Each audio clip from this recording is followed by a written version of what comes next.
Hello students, welcome to my YouTube channel जिसका नाम है खुशबू क्लासेस। अपना जर्नल एंट्रीज का जो चैप्टर है वो क्लोज हो चुका है। हमने बहुत अच्छे से जर्नल एंट्री पढ़ी थी। आज हम न्यू चैप्टर स्टार्ट करने वाले हैं जिसका नाम है सब्सिडरी बुक्स। सब्सिडरी बुक्स का मतलब होता है सहायक पुस्तकें या इसे सहायक बहियां भी कहते हैं, जो कि जर्नल की सहायता करती है, यानी कि हेल्प करने वाली बुक्स होती है। लेकिन जर्नल एंट्रीज में तो क्या होता है, एंट्रीज काफ़ी बहुत सारी एंट्रीज होती है। उस जर्नल पे जो लोड पड़ जाता है तो उस लोड को ये सब्सिडरी बुक्स थोड़ा कम कर देती है, यानी कि जर्नल की हेल्प करती है, उसके वर्क को थोड़ा इजी कर देती है। सब्सिडरी बुक्स भी प्रारंभिक लेखी की पुस्तकें ही होती है। प्रारंभिक लेखे की पुस्तकें, इन्हें सहायक पुस्तकें भी कहा जाता है। देखिए, सब्सिडरी बुक्स का यूज वो बिजनेसमैन करते हैं जिनका कि एक ही दिन में हजारों की संख्या में उन्हें लेन देन करना होता है, परचेज सेल्स करना होता है। उनके नंबर ऑफ ट्रांजैक्शंस बहुत ज्यादा जब हो जाते हैं तो बिजनेसमैन क्या करते हैं, जर्नल में एक एक ट्रांजैक्शन की जर्नल एंट्री करने की बजाय पूरी की पूरी एक बुक रख दी जाती है। तो वहां पर सब्सिडरी बुक्स यूज की जाती है। जो छोटे मोटे व्यापारी होते हैं, ठीक है, उनके ट्रांजैक्शंस बहुत कम होते हैं तो उनका काम तो जनरल एंट्री से ही चल जाता है। वो सिर्फ और सिर्फ जनरल बना लेते हैं तो भी उनका काम हो जाता है। लेकिन जो बहुत बड़े बड़े बिजनेसमैन होते हैं, डील्स करते हैं रोज की और हजारों की संख्या में लेन देन करते हैं, हजारों बार माल को खरीदते हैं, बेचते हैं एक ही दिन में, और जो है कैश अमाउंट पे करते हैं, कैश उनके अकाउंट में आता है, कैश का पेमेंट भी उन्हें रोज डेली का करना होता है। तो ऐसी कंडीशन में क्या होता है कि इतनी सारी जनरल एंट्रीज करना बहुत जो हार्ड हो जाता है और उसमें टाइम भी बहुत ज़्यादा लगता है और मिस्टेक भी हो सकती है। तो टाइम हमारा बच जाए और मिस्टेक भी नहीं हो तो उसके लिए क्या किया गया है, एक स्पेशल बुक बना दी जाती है। जैसे कि सपोज कैश से रिलेटेड एक बुक बना दी जाती है, पूरा की पूरी एक रजिस्टर बना दिया जाता है। तो कैश से रिलेटेड जो भी ट्रांजैक्शन उस दिन होगा तो उस बुक में लिख दिया जाता है। उस तरीके से गुड्स से रिलेटेड ट्रांजैक्शन भी बहुत ज़्यादा होते हैं, क्योंकि एसेट्स और जो अदर एक्सपेंसेस होते हैं उनके ट्रांजैक्शन नहीं होते हैं, क्योंकि एसेट्स रोज नहीं खरीदी जाती है। जैसे कि प्लांट है, फर्नीचर है, ये सब रोज नहीं खरीदा जाता है बिजनेस में। तो गुड्स से रिलेटेड ट्रांजैक्शन बहुत ज़्यादा होते हैं और जो भी ट्रांजैक्शन बहुत ज़्यादा होते हैं ना, उन्हीं की बुक्स बनाई जाती है सब्सिडरी बुक्स में। जैसे कि कौन से ट्रांजैक्शंस बहुत ज़्यादा होते हैं, परचेज बहुत ज़्यादा किया जाता है, सेल्स किया जाता है, यानी कि माल से रिलेटेड, गुड्स से रिलेटेड जो भी अकाउंट्स होते हैं, जैसे purchase account, sales, purchase return, sales return, इन्हीं की सब्सिडरी बुक्स बनाई जाती है। तो देखिए, 11th क्लास स्टूडेंट्स अकाउंट्स के जो है उनकी बुक में सब्सिडरी बुक्स जो है वो 8 प्रकार की होती हैं। फर्स्ट है कैश बुक।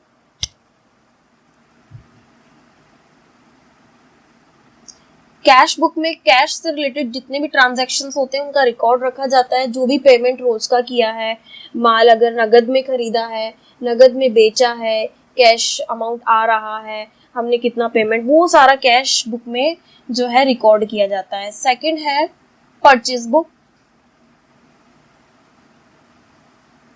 परचेज बुक में जो भी माल खरीदा जाता है उन सब का रिकॉर्ड इस बुक में रखा जाता है, यानी कि उसकी जनरल एंट्री बनाने की आवश्यकता नहीं होती है।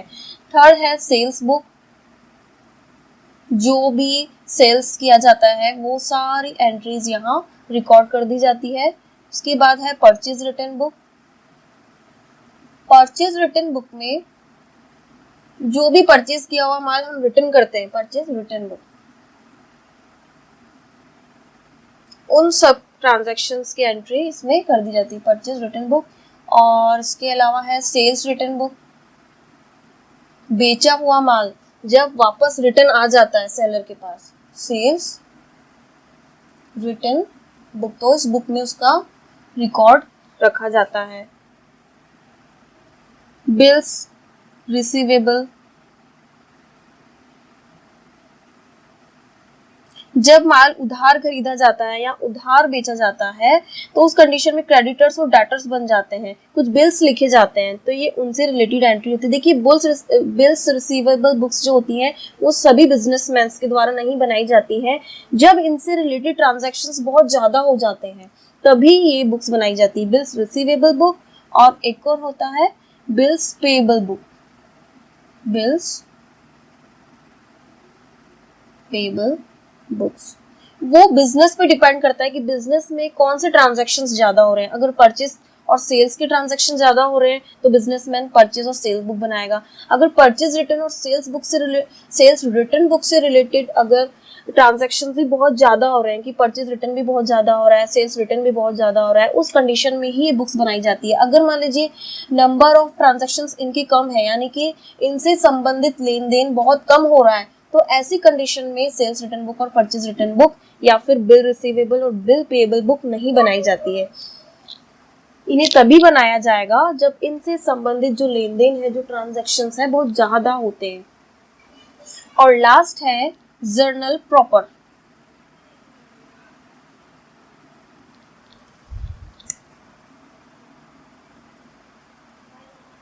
जर्नल प्रॉपर, देखिए जर्नल प्रॉपर एग्जैक्टली जर्नल जो जर्नल बनाई जाती है उसी की तरह होता है। जिन ट्रांजैक्शंस की entry cash book, purchase book या ये जो भी बुक्स हैं इनमें नहीं की जाती है, उन ट्रांजैक्शंस को जर्नल प्रॉपर में रिकॉर्ड किया जाता है। और जब भी इन बुक्स में जो एंट्री कर दी जाती है उन्हीं एंट्री को जर्नल में नहीं किया जाता है। इट मीन्स इन दोनों में से एक ही जगह उन एंट्री को किया जाता है, क्योंकि इन बुक में जो एंट्री कर दी जाती है वो ये मान के चलिए कि हमने जर्नल एंट्री कर दी है। वही जिस तरीके से जर्नल में प्रारंभिक लेखी की पुस्तक होती है जर्नल, उसी तरीके से सब्सिडरी बुक में प्रारंभिक लेखी की ही पुस्तक होती है, ये भी जर्नल का ही काम करती है। सबसे पहले हम परचेज बुक देख लेते हैं। सबसे पहले हम परचेजेस बुक के बारे में पढ़ेंगे कि परचेजेस बुक क्या होती है, उसका फॉर्मेट किस तरीके से होता है और किस किस कंडीशंस में परचेज बुक में एंट्री की जाती है और कब हमें परचेज बुक में एंट्री नहीं की जाती है, वो कौन से ट्रांजैक्शंस होते हैं। तो फर्स्ट हम देखते हैं परचेजेस बुक।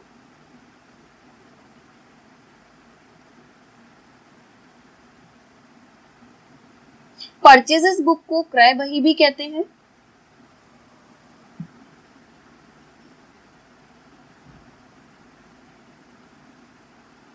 देखिए परचेज बुक का मतलब है प्रारंभिक लेखे की वह पुस्तक, यानी कि वह बुक जिसमें माल के उधार क्रय का लेखा किया जाता है, यानी माल को जब भी उधार खरीदा जाता है तभी इस परचेज बुक में उसकी एंट्री की जाती है। तो फर्स्ट कंडीशन इसकी हो जाती है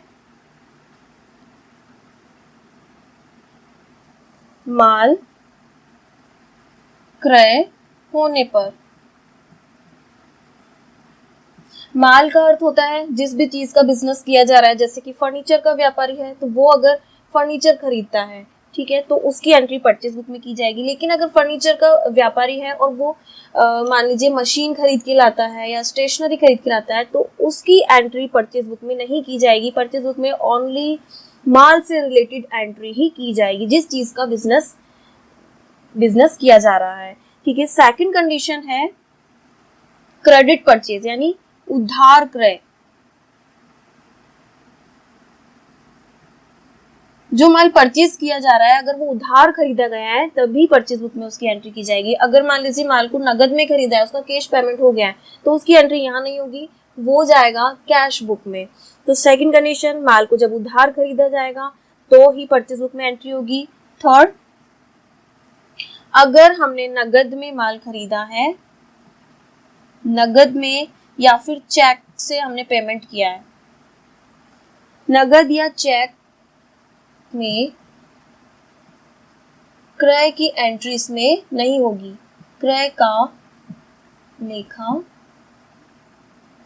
नहीं होता या नहीं किया जाता है, ठीक है। फोर्थ कंडीशन है संपत्ति, जिसे एसेट्स कहते हैं। संपत्ति क्रय, परचेज ऑफ एसेट्स का लेखा नहीं किया जाता। तो देखिए परचेज बुक बिल्कुल सिंपल है। सबसे पहले तो माल जब भी खरीदा जाता है और माल को जब उधार खरीदा जाएगा तो उसका रिकॉर्ड परचेज बुक में रख दिया जाएगा। थर्ड है, अगर हमने कैश में पेमेंट किया है यानी माल नगद खरीदा है तो उसका लेखा हम परचेज बुक में नहीं करेंगे। और फोर्थ, संपत्ति खरीदने पर, कोई भी असेट्स खरीदी जाती है, कोई भी जैसे कि मान लीजिए बिल्डिंग खरीदी है या प्लांट खरीदा है तो उसकी एंट्री भी परचेज बुक में नहीं की जाती है। तो एटलीस्ट माल को उधार खरीदे जाने पर उसका लेखा जिस पुस्तक में रखा जाता है, जिस बुक में किया जाता है, उस बुक को कहा जाता है परचेजेस बुक। अब परचेजेस बुक का हम फॉर्मेट देख लेते हैं। परचेज बुक का फॉर्मेट कुछ इस तरीके से होता है। फर्स्ट कॉलम डेट का होता है, ट्रांजैक्शन जिस भी डेट को हुआ है वो डेट हम यहाँ लिखेंगे डेट वाले कॉलम में। Second, particulars. पर्टिकुलर्स में देखिए जिस भी व्यक्ति से हमने माल परचेज किया है, बिजनेस में हमने जो माल आ रहा है वो जिस भी व्यक्ति से आ रहा है, परचेज किया है, उस व्यक्ति का नाम यहाँ लिख दिया जाता है। जो भी माल खरीदा है उसकी पूरी डिटेल यहाँ आती है, क्वांटिटी माल की, और पर पीस जो है अमाउंट कितना है वो यहाँ लिख दिया जाता है। अगर ट्रेड डिस्काउंट है तो वो लेस कर दिया जाता है, और अगर कोई एक्सपेंसेस है, सेल्स टैक्स है, तो उन्हें ऐड कर दिया जाता है। इनवॉइस नंबर में अगर क्वेश्चन में आपको इनवॉइस नंबर दिया हुआ हो तो आप यहाँ लिख देंगे, वरना इसे आप ब्लैंक छोड़ दीजिएगा। एलएफ में लेजर फोलियो। इस बुक की खाता बही में जब खतौनी की जाती है तो वो पेज नंबर यहाँ आता है, वो हम आगे की वीडियोस में पढ़ेंगे। ठीक है। डिटेल। डिटेल में क्या होता है कि अलग अलग जो माल होता है, अलग अलग माल का अलग अलग अमाउंट डिटेल में जो है अलग अलग शो किया जाता है, और फिर लास्ट में उन सबका टोटल करके जो फाइनल अमाउंट होता है वो यहाँ टोटल वाले अमाउंट में आ जाता है। ठीक है, यहाँ पे टोटल अमाउंट आता है, टोटल अमाउंट। तो हम एक एग्जाम्पल देख लेते हैं। मान लीजिए गुप्ता फर्नीचर्स जो कि अजमेर में है, उससे हमने माल परचेज किया है, तो उसका नाम हम यहाँ लिखेंगे। डेट है सपोज यहाँ हम लिख देते हैं जैसे जर्नल में लिखते हैं उसी तरीके से यहाँ डेट लिखी जाती है 2018 6 जुलाई। 6 जुलाई को हमने गुप्ता फर्नीचर्स अजमेर से कुछ माल खरीदा। तो हमने माल किससे खरीदा है? गुप्ता फर्नीचर से। और जिस भी व्यक्ति से या जिस बिजनेसमैन से, जिस कंपनी से माल खरीदा जाएगा उसका नाम यहाँ आएगा, गुप्ता फर्नीचर्स अजमेर। ठीक है, इसे अंडरलाइन कर दिया जाएगा। अब हमने इस गुप्ता फर्नीचर से क्या क्या माल खरीदा है? 20 टेबल्स खरीदी है, 20 टेबल्स। ठीक है, वो टेबल्स है 100 एट द रेट each। इसका मतलब है 20 टेबल्स हमने खरीदी है और 1 टेबल जो है वो 100 रुपीज की है। इसके अलावा हमने परचेज किया है 10 चेयर्स, 10 चेयर्स। ठीक है, सपोज 5000 की है, 500 की, सॉरी, 1 चेयर एट each। ठीक है, तो देखिए डिटेल में हम क्या करेंगे, इसका जो है 20 मल्टीप्लाई 100 2000, 10 मल्टीप्लाई 500 5000। ओके, अब मान लीजिए ट्रेड डिस्काउंट दिया हुआ है हमारे क्वेश्चन में 10%, तो ट्रेड डिस्काउंट को माइनस कर दिया जाएगा, लेस करेंगे 10% ट्रेड डिस्काउंट। इसका टोटल हम करेंगे 7000 और 10% ट्रेड डिस्काउंट हो जाएगा हमारा 700। अब देखिए इस आगे दिया हुआ है कि पैकिंग चार्जेस लगा है 50 रुपीज। तो जितना भी एक्सपेंसेस होता है या मान लीजिए टैक्सेस वगैरह होता है तो वो सब इसमें ऐड किया जाता है, क्योंकि जो एक्सपेंसेस होता है वो कस्टमर से ही लिया जाता है। तो यहाँ हम ऐड कर देंगे पैकिंग चार्जेस।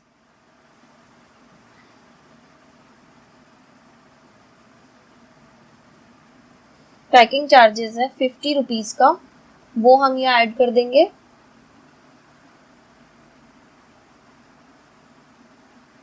और जो टोटल अमाउंट हमारा होगा बिल्कुल लास्ट गुप्ता फर्नीचर से, वो हो जाएगा 6350। देखिए परचेज बुक है, तो जब लास्ट में हम लिख देंगे परचेज अकाउंट,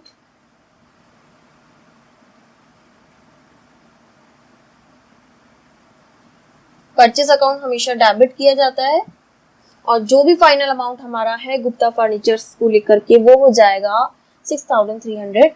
तो देखिए इस तरीके से परचेज बुक बनाई जाती है। और भी इसमें ट्रांजैक्शंस आ सकते हैं, इसी फॉर्मेट के अंदर हम और भी ट्रांजैक्शंस लिख सकते हैं। और भी कंपनी से मान लिया हमने और भी माल खरीदा है तो वो हम लिखते चले जाएंगे, उसके बाद में जो लास्ट अमाउंट होगा तो वो फिर चेंज हो जाएगा, वो सब ऐड हो जाएंगे। तो ठीक है, अब हम सेल्स बुक का फॉर्मेट देख लेते हैं कि सेल्स बुक क्या होता है। परचेज बुक हमने पढ़ लिया है। जिस तरीके से परचेज बुक में उधार खरीदे गए माल का लेखा किया जाता है, उसी तरीके से सेल्स बुक होती है। सेल्स बुक में भी उधार बेचे गए माल का लेखा किया जाता है। तो पहले हम देख लेते हैं सेल्स बुक का मतलब क्या होता है। वह प्रारंभिक पुस्तक या वह बुक जिसमें उधार बेचे गए माल का लेखा किया जाता है उसे कहते हैं सेल्स बुक। इसकी भी कंडीशंस होती हैं। फर्स्ट कंडीशन, माल का उधार विक्रय। इसका मतलब है अगर नगद में माल बेचेंगे तो उसकी एंट्री सेल्स बुक में नहीं की जाएगी, माल को उधार बेचा जाएगा तभी इसकी एंट्री सेल्स बुक में की जाती है।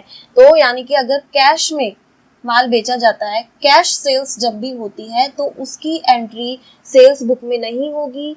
सेल्स बुक में ओनली और ओनली क्रेडिट सेल्स की एंट्री होगी।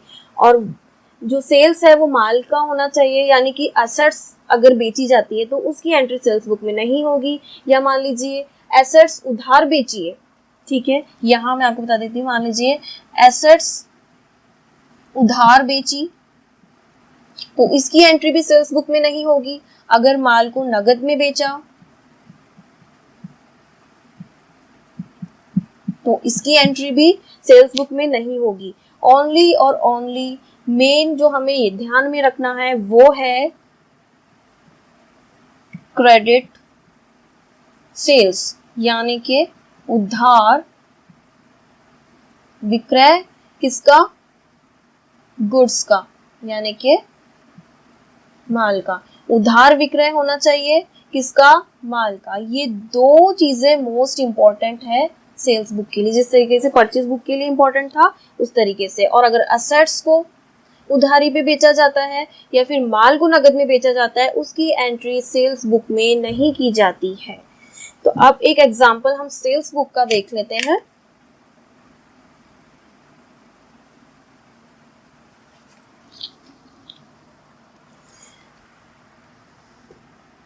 सपोज हम मुरली बुक डिपो को हमने माल बेचा। जिस भी डेटर्स को माल बेचा जाता है उसका नाम यहाँ लिखा जाता है। अगर डेटर्स का नाम, अगर कोई कंपनी है तो उसका नाम यहाँ लिखेंगे। सबसे पहले डेट लिखी जाएगी 2018, सपोज 8 जुलाई, ठीक है। 8 जुलाई को मुरली बुक्स डिपो को हमने माल बेचा, तो मुरली बुक डिपो का नाम हम यहाँ पर्टिकुलर्स में लिख देंगे, मुरली बुक्स डिपो कोटा। कोटा में मुरली बुक्स डिपो है, उसको हम हमारे बिजनेस से माल बेच रहे हैं। और माल कैसे बेच रहे हैं, उधार, यानी क्रेडिट सेल्स। अंडरलाइन। अब हमने क्या क्या माल बेचा है उसकी डिटेल हम लिखेंगे। 100 बुक्स मैथ्स की हमने बेची है, 100 बुक्स जो कि है मैथ्स की, 50 एट ईच, 1 बुक 50 रुपीज की है। और क्या बेचा है हमने मुरली बुक्स डिपो को, 200 बुक्स और सेल किए हमने हिंदी की 20 एट द रेट, ठीक है। हमने मुरली बुक डिपो को ये जो है 2 माल बेचा है, ठीक है। लेस करेंगे हम ट्रेड डिस्काउंट को। ट्रेड डिस्काउंट दिया हुआ है 10%। पहले हम डिटेल में इसका अमाउंट लिख लेते हैं, ठीक है। 100 मल्टीप्लाई 50, 5,000 रुपीज। 200 multiply 20, 4,000 rupees. ठीक है, टोटल हो जाएगा 9,000। ट्रेड डिस्काउंट दिया हुआ है तो हम लेस कर देंगे 10% ट्रेड डिस्काउंट। ट्रेड डिस्काउंट हमेशा लेस कर दिया जाता है, देखिए सेलिंग प्राइस में से। तो 9,000 का 10%, जो टोटल अमाउंट हमारी आ रही है फाइनली, जो कि मुरली बुक डिपो से हमें लेनी है, क्योंकि हमने उधारी पे उसे ये माल बेचा है और हमने ये माल बेचा है, तो यानी मुरली बुक डिपो से हमें फाइनली अमाउंट लेना है 8100 रुपीज। लास्ट में सेल्स बुक है, इसलिए लास्ट में हम यहाँ लिखेंगे सेल्स अकाउंट। सेल्स अकाउंट हमेशा क्रेडिट किया जाता है, सेलिंग जब भी बढ़ती है तो यहाँ क्रेडिट लिख दिया जाएगा। देखिए जर्नल एंट्री अगर हम करते तो कितना मतलब हार्ड हो जाता, हम पहले इसकी जनरल एंट्री करते फिर इसकी जनरल एंट्री करते, तो उससे क्या होता है बहुत ज़्यादा टाइम लग जाता है और भी ज़्यादा बहुत सारे ट्रांजैक्शंस होते हैं। इसलिए जो है जनरल एंट्री के वर्क को, उसके लोड को कम करने के लिए ये सब्सिडरी बुक्स बनाई जाती है, ताकि लाखों रुपए का अमाउंट और जो हज़ारों की संख्या में ट्रांजेक्शन्स होते हैं वो आसानी से बिना किसी मिस्टेक के और समय को बचा करके जो है की जा सकती है, और जर्नल का काम बहुत आसान हो जाता है। तो इस तरीके से सेल्स बुक बनाई जाती है। परचेज बुक हमने देखी है। अब नेक्स्ट वीडियो में प्लीज़ मेरे वीडियो को सब्सक्राइब और लाइक कर दीजिएगा, और हाँ शेयर भी जरूर कीजिएगा, ताकि आगे की नेक्स्ट वीडियोस जो मैं बना रही हूँ वो उसका नोटिफिकेशन आप